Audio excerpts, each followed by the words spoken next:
Pangalawa, ay, totoo ba? Kapag magpapacheck ka pa sa health center, kailangan naka-online schedule ka pa? Wala. Sosyal. Ano, Lourdes? Inalis na ngayon, inalis na. It doesn't make sense. Inandal na. It doesn't make sense. Kasi hindi marunong. Sabi ko sa inyo, mag-real talk tayo, di ba? I have to give credit where it's due.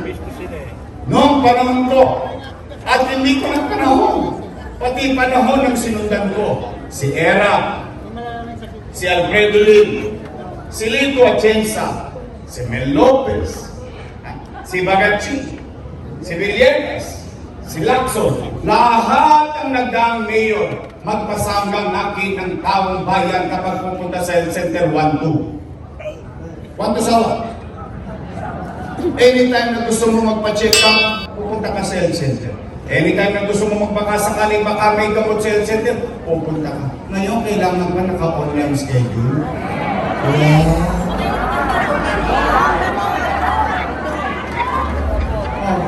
Tayo. Feel to. Diyan yung maalala ng leader, hindi nauunawa ng katayuan ng kanyang mga. Paano kung nasabi yun? Tingnan natin. Online schedule. Una, anong kailangan mo sa online schedule? Cellphone. Libre ba cellphone? Tosgas ka. Pangalawa, anong kailangan mo? Load. Libre ba load?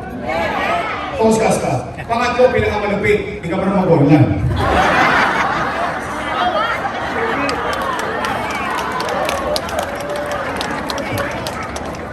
Sampol lang, sampol. Kwentuhan lang naman ito, hindi naman ito mangyayari sa iyo. Anong pangalan nyo? Rodolfo? Tatay Rodolfo. Sampol lang ito ah. Pareho ka ng nanay ko, may naman itong dito. Sampol lang, hindi mangyayari sa ito, kwentuhan lang. Halimbawa si Tatay Rodolfo, isang araw, hinahapo.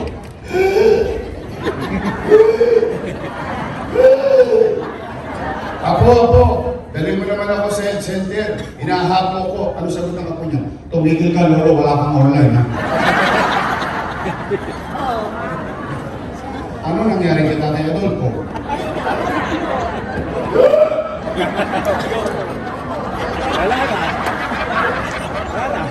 Kunin mo ko. Doesn't make sense. Why change it? And I'll give you the worst scenario. Worst case scenario for any individual, for every Manileño. Health center ito, nasa kanan. Bahay mo, nasa kaliwa. Magkatabi lang kayo ng health center. Yung nangyayari yun. Dahil ang health center nasa komunidad, tama mali? Magpakabipi ka lang, kailangan ko magpa-schedule. Wala. Eh di wow. Nagdidilirio ka lang, nagdodobling pista ka, kinakabata, gusto mo magpabipi. Ayun, hindi ka namabot. Why change it? It's working. Tay, para madali ang usapan. May awa ang Diyos. Sa tulong nyo, nakabalik tayo. Ang una kong ibabalik, yung bakuna laban sa pneumonia. Naalala niyo yun? Bumili ako nun. Bakuna laban sa flu. At ibabalik ko yung vitamin C ng matanda, vitamin C ng bata. Ibabalik ko metformin at losartan.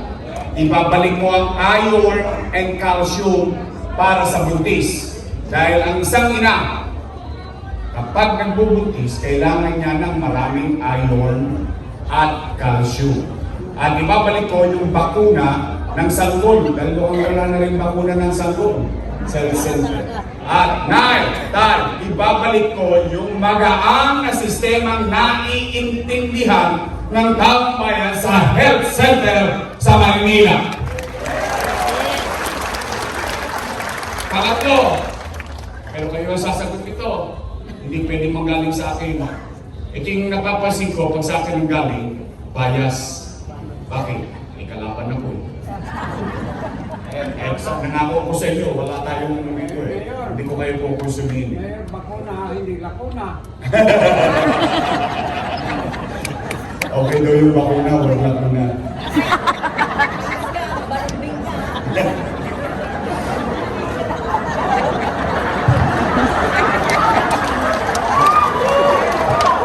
Walang bakal naman si tatay. Ang tama ng utak. Gumamit daw yung bakuna, huwag bakuna. Ito yung napapansin ko lang. Eh, hindi ko alam kung napapansin nyo din. Eh, may ginansin nyo manggaling. Matanong ko kayo. Okay. Tay, hindi nyo ba napapansin na parang dumudugyot ulit ang Maynila ngayon?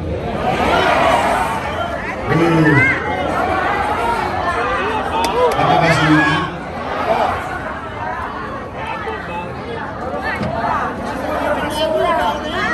Number one. Surya, number one. Again, why change it? Nay, kung matatanda na kayo, inabot nyo itong panahon na to. Partikular kasi nung panahon na to, high school na ko eh. Noong 1990, nagkakagulo ang Maynila sa dami ng basura. Kaya sa galit ng tao, binoto si Alfredo Lim. Naalala niyo yun? Dahil ang basura nun, 5-5 sa kanto, tumpukan. Now, noong naupo si Mayor Lim, nabuo ang Lionel. Naalala niyo yan?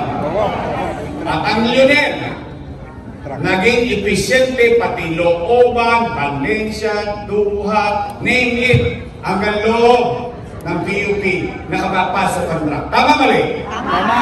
Nakukulit ng tamang oras. Tama mali? Natapos si Alfredo Lim, naupo si Lito Atienza, itinuloy ang Lionel. Masaya ang taong nakukolekta ang basura. Tama mali? Natapos si Mayor Lito Atienza, itinuloy ang Lionel. Maayos na nakukolekta ang basura. Malinis. Natapos, balik si Lim, nanalo si Era, tinuloy ng 1 taon. Inalis, ano nangyari? Kumalat na naman ang basura. Tama mali? Binoto niyo ako mayor, binalik ko ang Lionel. Maayos ulit ang koleksyon ng basura. At tinuloy sa clip nito. At kalaunan, dahil maghahalalan, binago na naman. Ano nangyari sa atin? Baha. Eh ako sinisisi, ibig sa mukha ito. Akalain mo hindi na ako mayor, mukha may kasalanan. 1992, alam niyo kung ano ako noon? Graduating class o Tondo High School. How can it be? My point is, magkaaway ba si Mayor Lim at saka si Lito Atienza? Yes. Pero bakit anong common nila? Natatakot sila, baka pumalpak ang basura, babaw, magkakasakit ng taong bayan. Tama mali? O ngayon, ano nangyari sa atin? Tumpukan. In fact, ipagtanong nyo kay Kagawad, ipagtanong nyo kay XO, kay Chairman, tanongin ninyo, nagbabayad pa ngayon ng mga barangay official para lang makolekta kagad yung basura sa kanila. Hindi nyo lang alam yung sakripisyo ng barangay ngayon, yung hirap ng barangay ngayon. Para lang mauna. Tay, ang problema ng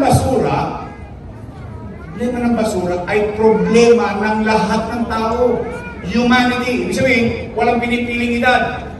Walang pinipiling katayuan. Bata, matanda, mayaman, o hindi. Sanidad. O yan, basura. O tay, lalabing 7 lang ang LGU. Sa NCR, tingnan niyo pang ilan tayo.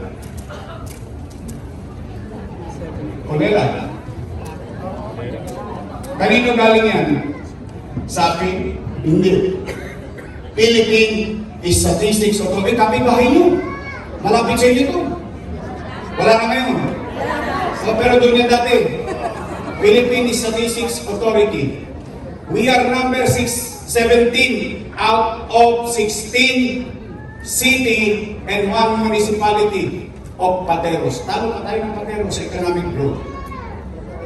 Ayan. Ang Pateros ang tingnan lang dyan. Itlog. Balot. Penoy. Tayo, kapitolyo ng bansa. Umatras naman tayo. 17 out of 17. Kung dito, kulelat tayo, yung sumunod, we are number 1. Sa Kribing.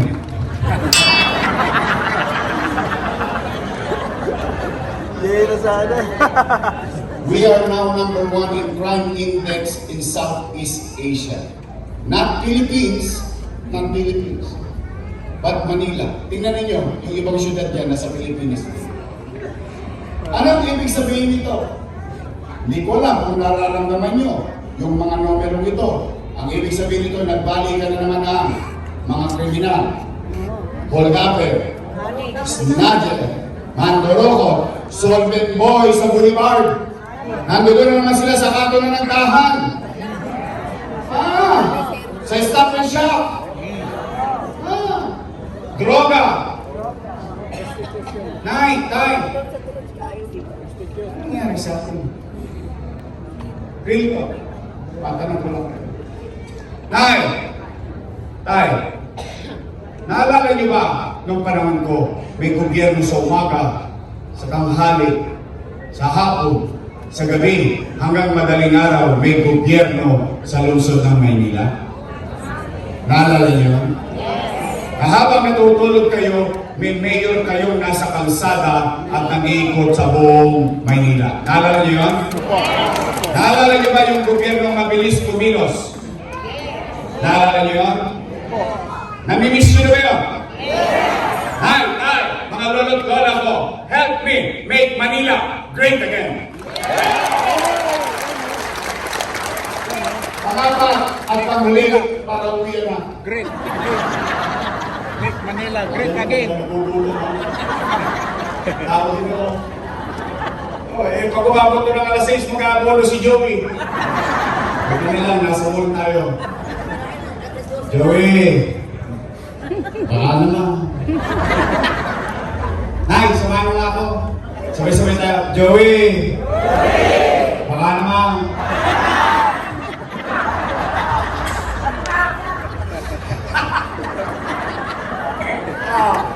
Nay. Pero ito yung pinakamahalaga. Sabay bakit? Usapin ng pera ng taong bayan. Mahalaga yan sa inyo? Dapat ha? Pera nyo yun. Tay. Nakalulungkot isipin na yung mga dati kong kasama. Yan nga yung pangalan. Dati ako'y kapuri-puri sa kanila. Check. Puri dito, puri doon, puri rito, puri doon. Papo, Set. puri. Pati yung congressman yung pastor. Panay papuri yun sa akin. Ngayon, ako na ang pinakamasama sa paningin nila. Anong sabi? Si Yorme, maraming iniwang utang. Narinig niya? Narinig ko rin.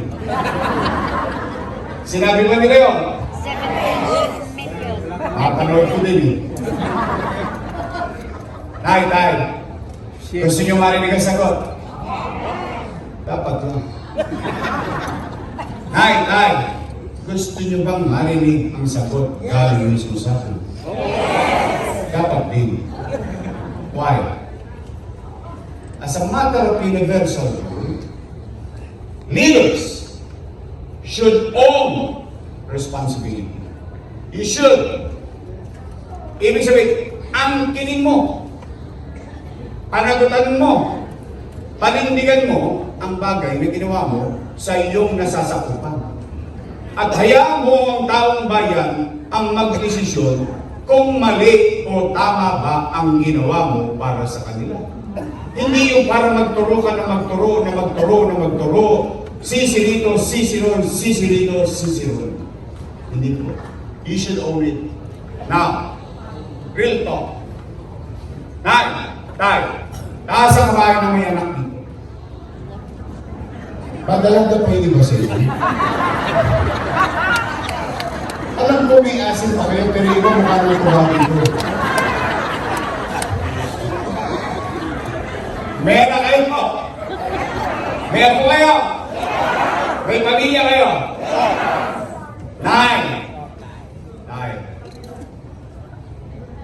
walang makakain ng anak niyo, gagawa niyo ng paraan. Will. Ingat. Itatawid niyo.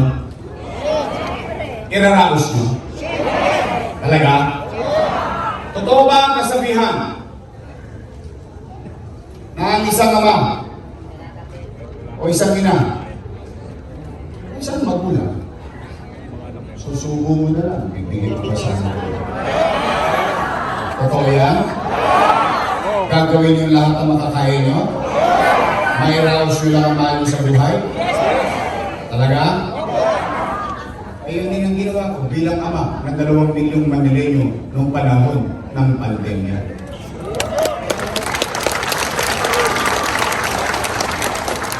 When you elected me as your mayor in 2019, wala kayong narinig sa akin na sinisi ko yung sinundan ko. Na walang iniwang pera. Wala. Wala kayong narinig. Why? Bumoto na kayo ng bagong mayor eh. In fact, hiningi kong mag-mayor eh.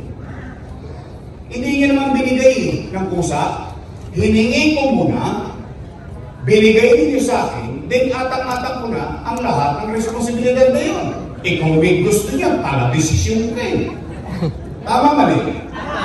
Hiningi mo sa tao, panindigan mo. O, ano nangyari? Kahit kung wala tayong pera, wala kayong narinig na masakit na salita at sinisip ko yung sinundan ko. Ano ang una kong ginawa? Nilinis ko ang Maynila. Di ba? Nabalik ang kalsada sa tao, lumuwag, kumaliwalas. In fact, nung mag-mayor ako, unang araw nakaapak ako ng tae. Naalala niyo yun? Sa labas ng opisina ng mayor, naapakan ko tayo. Ano sabi ko sa mga taga-sityo? How can I govern and ask the people of Manila, uy, linisin mo yung tapat ng bahay mo, pwede ba tumulong ka? Then sa labas ng opisina natin, puro echas. Then, hinilamusan ko Manila. Umaliwalas ang Manila. Sumusunod na ang tao. Nakikisa na sa... In fact, even DILG, gumawa ng memo na kung ano yung ginagawa sa Maynila, ipatupad sa buong Pilipinas. Naalala niyo yung Mabuhay Lane? Naalala niyo? Sa Maynila lahat yung kinopya. Paglilinis, and so on and so forth. Ano sumunod? Ngay, tay, kinausap ko mga Chamber of Commerce, American Chamber of Commerce, Filipino-Chinese Chamber of Commerce, lahat ng komersyo. Ano sabi ko? Bumalik na kayo sa Maynila. Tatawagin na ang Maynila. Anong ginawa? Bumalik. Then I went further. Kinausap ko McDonald's, Jollibee, and so on and so forth. Ano sabi ko sa kanila? Bakit sa Japan, yung mga senior citizen pwede kang magtrabaho? Bakit sa Pilipinas hindi pwede? Anong ginawa ng mga food court na yun? Nakapagtrabaho ang mga matatanda, ang PWD. Umaangat na tayo. Yung krimen! Ano nangyari sa krimen natin? It died. It did not die. Bakit? Ibang approach na ginawa ko. Ano sinabi ko sa live ko sa Facebook? Sabi ko, kayong mga kriminal, kayong mga talongges, hindi ko kayo mapipigilan gumawa ng krimen. Eh kung nanay tatay nyo, hindi kayo mabantayan, ano pa kaya? Pero nung panatag ng pinibigay ko sa taong bayan, ano ka panatagan? Sabi ko, mga bata Maynila, pumanatag kayo. Sisiguraduhin ko na kapag ginawa ng kriminal ang krimen sa Maynila, we'll make sure ang ikamamatay niya puya. Dahil hindi ko sila patutulugin ng mahimbing sa mansulok sila ng Pilipinas. Kakalawitin namin sila, dadalhin namin sila sa husgado, at idadalhin namin sila sa hoyo. Bakit? Ba't ganun na naging approach ko? Kasi ang kriminal ayaw makulong. Ako na nagsasabi sa inyo, generally, ang kriminal ayaw makulong. Kaya ang ibang kriminal nakikipaglaban na sa pulis. Bakit? Pag napatay siya ng pulis, tapos na ang problema niya. At pag napatay niya pulis, siga pa siya. Eh ba't ayaw makulong ng mga kriminal? Kasi sa loob ng hoyo, maraming bakokhan, galis aso, tulok, luga, daily at namumuhay silang parang sardinas. Kaya ibig sabihin, parang mala-impyerno ang buhay nila. So ano nangyari sa mga kriminal? Natakot sa Maynila, nag-alisan ng Maynila. Our crime rate did not slide, it died. Tay, umaangat na tayo. Umaayos na tayo. Bigla tayong na bangga. Nagkapandemya.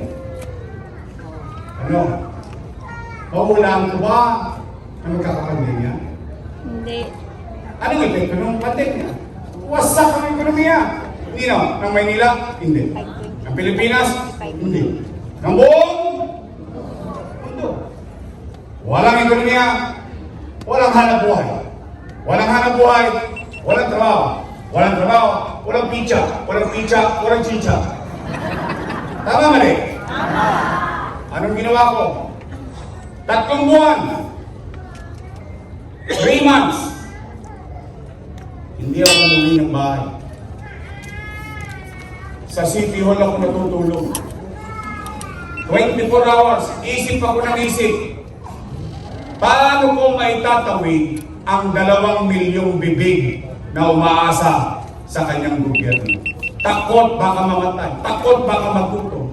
Anong sinabi ko? Mga batang Maynila, pumanatag kayo, huwag kayo mag-alala. May gobyerno sa Maynila. Pag ako'y wala nang may bebenta, nakita nyo tong relo nito, ipatata sa utokit ng bunting makaraos lang tayo.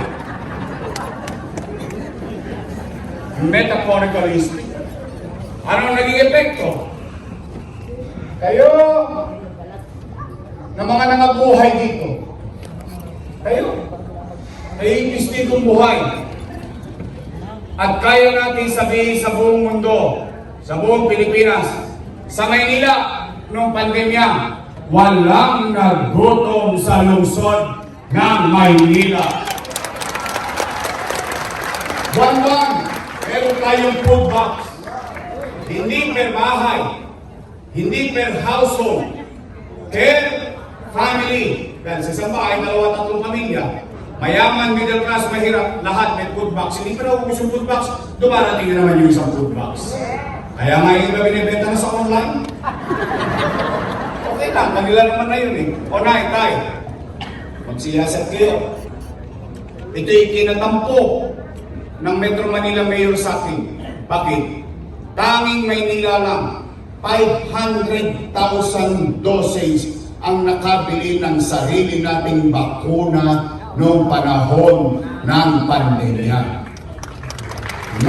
Tay, India, nagkakausan ng oxygen. Pilipinas, nagkakausan ng oxygen. Sandaan ng hospital, budig-budig ang tangke ng oxygen para sa mga COVID patients. Tay, tayo may remdesivir, tocilizumab, molnupiravir. Ganggang libo ang isang piraso, mabuhay lang isang COVID patient. Tay, UST, wala nang available na hospital. St. Luke's, Lourdes, name it, nagkakausan ng ospital. Sa Manila, done in 52 days. Manila COVID-19 period hospital in Luneta worth 300 million pesos. Habang nilarapos ko yung pang-araw-araw na kailangan ng tao sa kanan, sa kaliwa, tinupad ko yung pinangako ko sa inyo noong 2019. I did not make excuses or make any excuses. Why? Pwede naman ako magdahilan. Pasensya na kayo, hindi ko natutuparin yung sinabi ko. Bakit? May pandemya eh. Hindi ako nagpaawat. Bakit? Kinabukasan ng tao yun. Alam ko may mabubuhay. May mamamatay, alam ko may mabubuhay. Ang mundo tuloy pa rin. Kaya kailangan ng programa tuloy pa rin. Ano nangyari? Condominium 1. Condominium 2. Binondominium 1. San Lazaro Residence. Basel Community. San Sebastian Residence, Pedro Hill Residence, pabahay sa tao. Noong isang linggo, pinamigay na nila yung San Sebastian Residence at Pedro Hill Residence. Pinamigay na. Sila daw ang may gawa, pero yung pinapagawa dyan, kasalanan ko kasi inutang ko. Pero nung binibigay na, sila daw ang may gawa. Proyekto raw nila yun. Pero yung pinanggastos, yung pinampagawa, ako may kasalanan. Inutang mo. Tay, habang tinatayo yan, nagtatag ng ospital sa Baseco. 3 taon nang tapos, 3 taon na akong wala, 3 taon na hindi pa bukas. Kung may kakilala kayo sa Baseco, ipagtanong nyo hanggang ngayon hindi pa bukas. Tay, Sa Pasiko yan. tinatag, Rosario Almario Elementary School, Magsaysay High School, Manila Science High School, Albert Elementary School, 10-story fully air-conditioned public school. Tinatag, 10-story fully air-conditioned bagong ospital ng Maynila, na may CT scan machine, na may MRI machine, pero hanggang ngayon 3 taon na, hindi ko pa narinig na nagamit ng tao ang MRI machine ng ospital ng Maynila. Naturingang doktor sila. Dam-dam din yun ang halaga niyan. Mabuhay lang ang utaw. Makalaban lang ng parehas. Alam mo yung mahirap ka na? Hindi mo malaman kung mabubuhay ka, mamamatay ka. Pero sa totoo, wala ka ng kalaban-laban. Ayan, ano yan? Taas ang kamay, nakagamit na ng MRI machine ng Maynila. Wala pa. Wala pa. Wala. CT scan machine. Hindi naman ako pwede mag-drawing. Ayan po. Tay, tanong! Yorme! Saan ko kinuha yung pera niya? Umipot ako ng dito. Hindi. Yorme, kanino ka ba nangutang? Sa gobyerno. Ha? Ang labo mo naman kausap, Yorme. Amerika nangutang. Pilipinas nangutang. Maynila nangutang sa bayan ng Pilipinas. Opo. Tanong, sino may-ari ng land bank? Gobyerno. Sino may-ari ng DBP? Gobyerno. Imumuestra ko sa inyo para mas madaling maunawa. Nakita niyo ito sombrero ko? Hanggang paa. Yan ang buong gobyerno. May 2 bulsa. Isa sa wakali, isa sa nangka. Sa kaliwa, nakalagay, National Government Financial Institution. Ano na sa loob? Land Bank of the Philippines. Development Bank of the Philippines. Paldo, siksik-liglig, umakaw pa. Sa kanan, City Government of Manila. Nganga. Alaws. Ano ginawa ng ama ng lungsod ng Maynila? Lumukot sa kaliwa.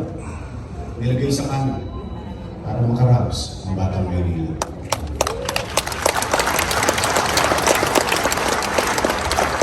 Ano? Sino nagpalitan ng pera? Gobyerno? Gobyerno. Sino nakinabang sa pera? Tao. Ayun daw yung mali. Mali daw yun. Mali. Sabi nila. Eh ngayon, kung yun ay mali, eh di mali din sila. Bakit? Eh kasama ko silang gumawa nun eh. Tama ba? Tama. Sino ba ang vice mayor ko na? Sila kunat. Eh yung anak ni Pastor. O siya, mali-pali. Eh bakit yung inaprubahan? Masama pala eh. Bakit yung pinayagan? Oh. Nagtataka naman ako. Nang bigayan ng full box, nakikiambot pa rin. Ngayon, yun yung mali. Eh, nagtataka rin naman ako. 2022 pa ako wala. Ngayong October lang nila nalaman na may utang kami. Talaga lang ha? Ano sabi niyo dyan? Eh di wow. Kaya ako na tay, o ito po ko. Nasaan pa niyo po? O yan, kung yan ay mali, ayaw ko kayong musgan ako, ipako niyo ako sa krus. Pero at least, andito ako sa harapan niyo lang. Tamos ang ilong ko, makapaglalakad ako sa nagtahan. Makapaglalakad ako sa Tanesa. Hanggang doon sa paikot sa PUP. Hanggang doon sa Bingilog. Kahit anong oras sa gabi, kahit ako mag-isa. Bakit? Isa lang masasabi ko. Salamat sa Diyos. Ito, buhay kayo lahat. Buhay tayong lahat. Nakaraos tayo yung panahon ng pandemya.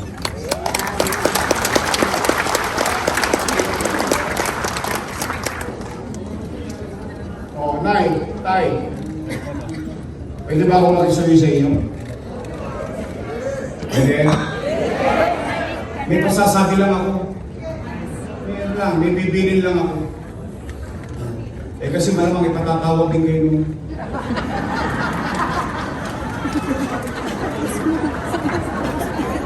Oh! Ang dami mo! Ang dami mo! O, Nay, Tay. Pwede ba may pasasabi lang ako? Kapag nagsasalita na sila, ay malamang masakit magsalita yun eh. Malamang, utang, utang, utang, utang. Malamang yun yun. Utang, utang, utang. Ay, Tay, pwede ba pasabi nyo naman? O habang dinidiscuss nila yun, pwede pasabi nyo. Ay, may pinasasabi si Yorme. Puro kayo utang, utang, utang. O magsilayas na kayo dyan, si Yorme na lang daw magkabayan. Pwede? Gagawin niyo? Promise? Hi. After everything said and done, after everything that I did, Wala, sayang na ako dito. whether it is right or wrong, I don't know. It's up to you. Ngayon, matanong ko kayo, gusto niyo pa ba akong bumalik? Balik, straight! Bakit sinacharot-charot niyo lang ako? Bakit? Balik ka na, straight!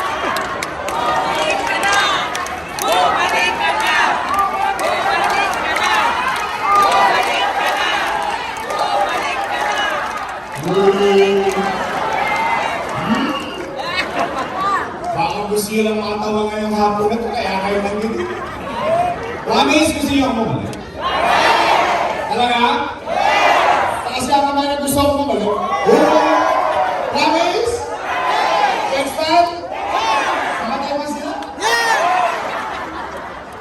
Eh, yung ko kayo madisgrasya, kayo mausap.